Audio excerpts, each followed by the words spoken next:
están? Soy su amigo Alfonso Suaste, Puerto, y les doy la más cordial de las bienvenidas a su programa Enfoque Jurídico. Agradezco a ustedes, seguidoras y seguidores del programa, a través de las redes sociales. Nuestra invitada en esta ocasión es nada más ni nada menos que la maestra M.A. Claudia Barrera Rangel, quien es actualmente magistrada presidenta del Supremo Tribunal de Justicia y del Consejo del Poder Judicial del Estado de Guanajuato, a quien agradezco por permitirnos realizar este programa, magistrada, en el Salón Presidentes de la sede del Supremo Tribunal de Justicia. Muchas gracias, magistrada. Al contrario, la agradecida soy yo. Hablaremos sobre la sentencia con la cual la magistrada concursó y obtuvo un premio, en primer lugar, a nivel nacional, dentro de la convocatoria organizada por la Asociación Mexicana de Impartidores de Justicia 2015, con la cual obtuvo ella un premio. Me voy a permitir, magistrada, leer un breve resumen de su tan vasto currículum vitae, informándoles que ella es licenciada en Derecho, egresada por la Universidad de Guanajuato. En 1984, ella ingresa al Supremo Tribunal de Justicia, donde ha desempeñado diversos cargos en todo el escalafón de la carrera judicial, siendo auxiliar de sala, juez menor, juez de partido en diferentes municipios del estado de Guanajuato, y en agosto del 2016, mediante concurso por oposición, es designada magistrada y se le asigna la cuarta Sala Civil del Supremo Tribunal de Justicia, y posteriormente es ratificada por el Congreso del Estado de Guanajuato como magistrada para un segundo periodo. A partir de 2018 es la presidenta del Supremo Tribunal de Justicia del Estado, cuenta con una maestría en impartición de justicia civil y también pues, ha sido ponente en diversos cursos y docente también en diversas universidades. Mil gracias nuevamente, magistrada, por permitirnos estar aquí y poder dar a conocer a nuestro auditorio esta sentencia con la que usted concursó y con la que obtuvo premio nacional. Muchas gracias. Bueno, para poner en contexto, ¿sí? Aún y cuando ya refirió un poco de mi trayectoria, he de hacer énfasis que efectivamente desde 1984 ingresé a laborar al Poder Judicial cuando todavía yo era estudiante del cuarto semestre de la Bien. licenciatura de Derecho, dándome la oportunidad del magistrado de la tercera Sala Civil de entrar como su secretaria proyectista Bien. en toda la cuestión de amparos. Jamás imaginé el trayecto que iba a recorrer pues en esta institución y sobre todo ir observando la evolución en la impartición de justicia. Porque, pues bueno, no es lo mismo en realidad como se juzgaba en la época de mis inicios, a como ahora vemos esta impartición de justicia bajo una perspectiva de género, procurando el beneficio para aquella clase que es desprotegida, que Sí. se encuentra vulnerable.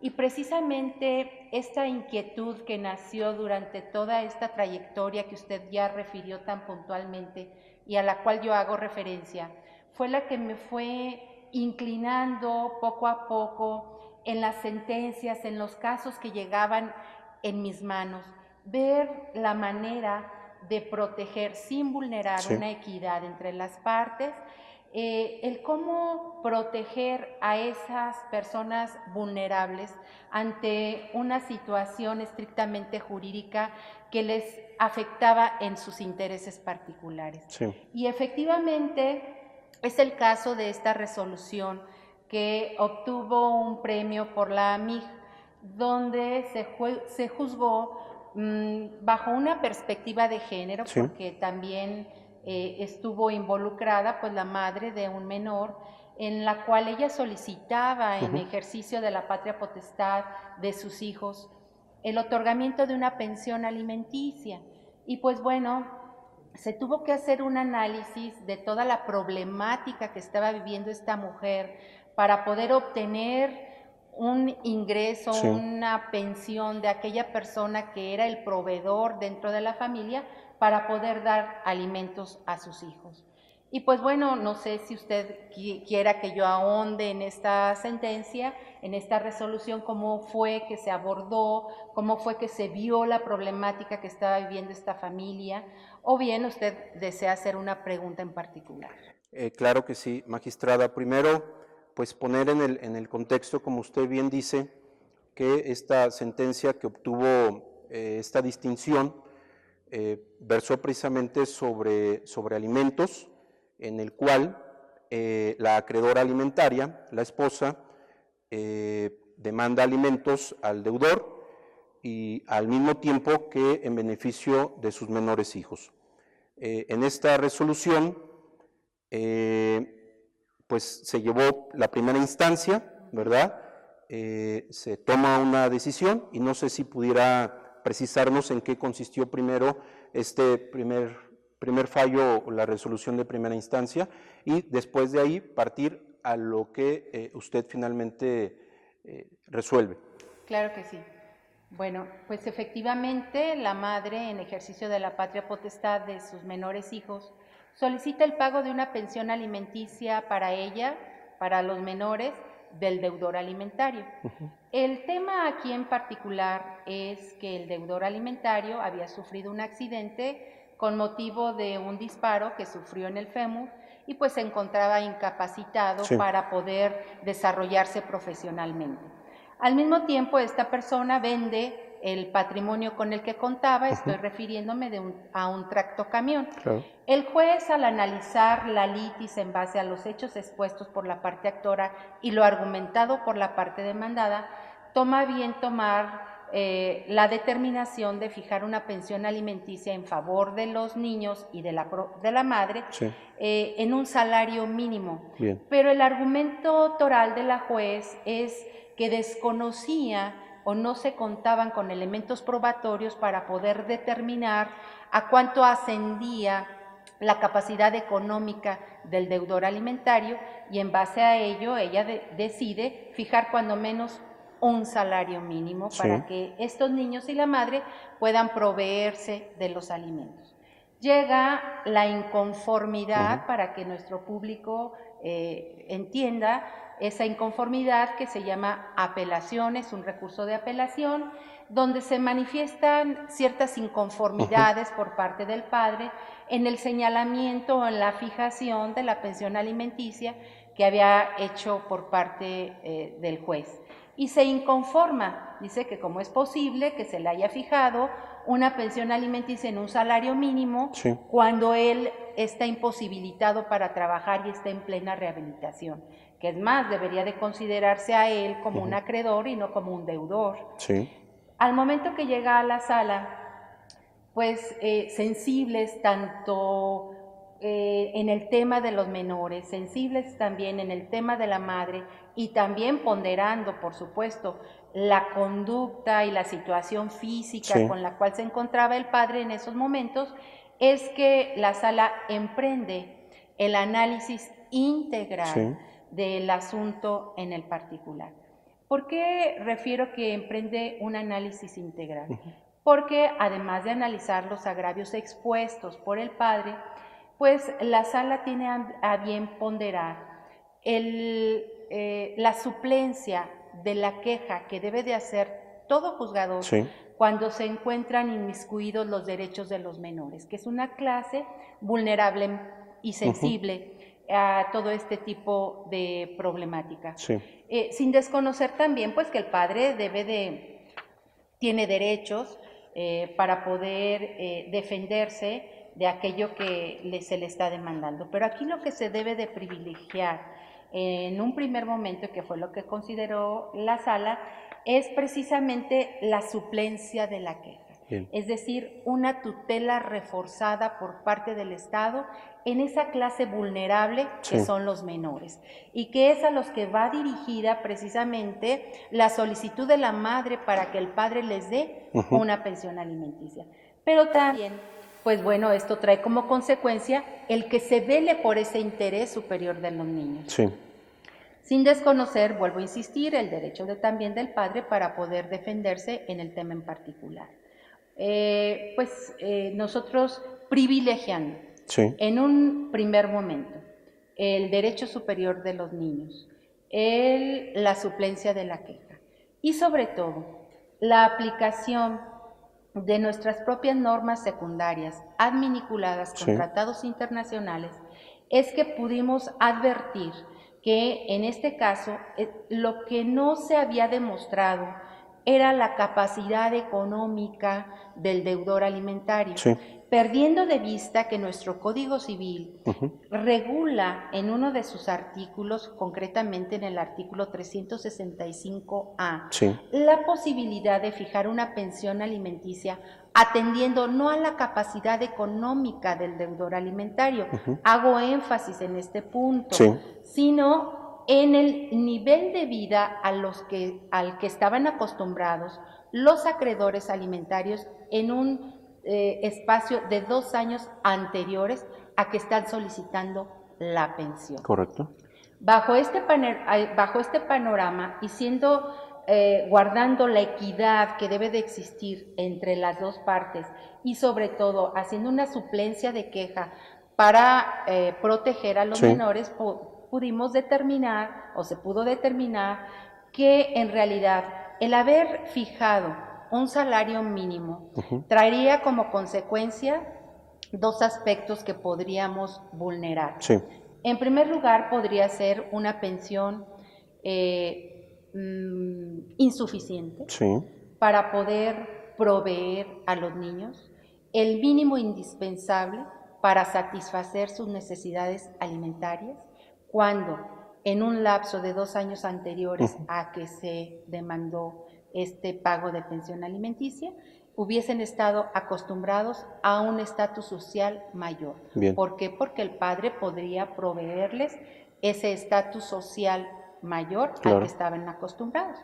O, en su defecto, también podría suceder que esta pensión alimenticia en un salario mínimo colocara en una situación de desventaja al padre, porque no contábamos con los elementos para poder determinar si efectivamente en esos 2 años anteriores a que se solicitó la pensión, él podía haber prodigado, aunque fuese un salario mínimo. Entonces aquí la problemática gira en torno no a la capacidad económica con que cuenta actualmente el deudor alimentario, sino gira en torno al nivel de vida al que estaban acostumbrados los acreedores alimentarios en un espacio de 2 años anteriores a que se fijó la pensión por parte del juzgado. Correcto. Y el dejar en un salario mínimo la pensión alimenticia sería tanto vulnerar los derechos de esos niños a los cuales tenemos que proteger, como también podríamos vulnerar la capacidad o el derecho de defensa del deudor alimentario. Es por eso que en ese punto en particular y en el caso concreto al que yo me estoy refiriendo, se ordenó una reposición del procedimiento para recabar de oficio, porque lo debe de hacer el juzgado cuando estamos en presencia de menores de edad, de mayores elementos probatorios para poder determinar efectivamente los ingresos o la capacidad o el estado, el nivel socioeconómico al que estaban acostumbrados estos niños durante 2 años anteriores al que se estaba demandando la pensión. Pero no solamente eso, aquí también se hizo un análisis de la condición en la que se estaba desarrollando la madre de los menores. ¿A qué me estoy refiriendo? Pues bueno, tuvimos que analizar, o se tuvo que analizar, si la madre no era objeto de violencia. Podríamos pensar que, pues bueno, ¿por qué violencia si se está demandando el pago de una pensión alimenticia? Para ello tuvimos que atender a nuestra constitución política, en un primer momento, también a la ley de acceso de las mujeres a una vida libre de violencia, a criterios de índole también internacional, donde se habla sobre la Convención Interamericana para prevenir, sancionar y erradicar la violencia en contra de la mujer, donde nos hablan de diferentes tipos de violencia, no únicamente la violencia psicológica, la violencia física, sino también la violencia económica. Y esa violencia económica que incide en que pues si la mujer estaba acostumbrada a que se le proveyera aquel recurso para satisfacer tanto ella como a sus menores hijos de los alimentos, en un estricto sentido, es decir, refiriéndonos a la comida, a la habitación y a los gastos para casos de enfermedad, pues bien, y el que no se la provea en este momento el deudor alimentario, podemos ubicarla en una violencia de índole económico, pero también haciendo un análisis en dónde se llevaba esa violencia. Y pues bueno, hay diferentes ámbitos en donde puede surgir esa violencia. Puede surgir dentro del ámbito laboral, dentro de un ámbito escolar, pero también donde más surge es en el ámbito familiar. Y pues determinamos que esta persona también era objeto de violencia al no prodigársele de una pensión alimenticia que estaba solicitando al interior del seno familiar, y era una violencia también económica que incidía también en la persona de la madre de los menores. Correcto. Magistrada, esta sentencia participó en una categoría que es de acceso a la justicia y derechos humanos. Ubicar esta sentencia en esa categoría fue precisamente por el estudio que usted hace precisamente del principio del interés superior del menor, de los derechos humanos, de igualdad, a la no discriminación, por lo que comentaba usted de la mujer. Sí, o sea, el derecho que se analiza es precisamente el derecho de los niños y las niñas a una pensión alimenticia, y también el derecho de las mujeres a una vida libre de violencia. Es fundamentalmente esos derechos los que son materia de análisis en la sentencia que usted refiere. Correcto. Y ya para concluir un poquito referido al tema de la sentencia, usted tomó una decisión al final. ¿En qué consistió esta determinación de usted, los puntos pues resolutivos, y qué fue lo que ordenó usted al juez de primer grado?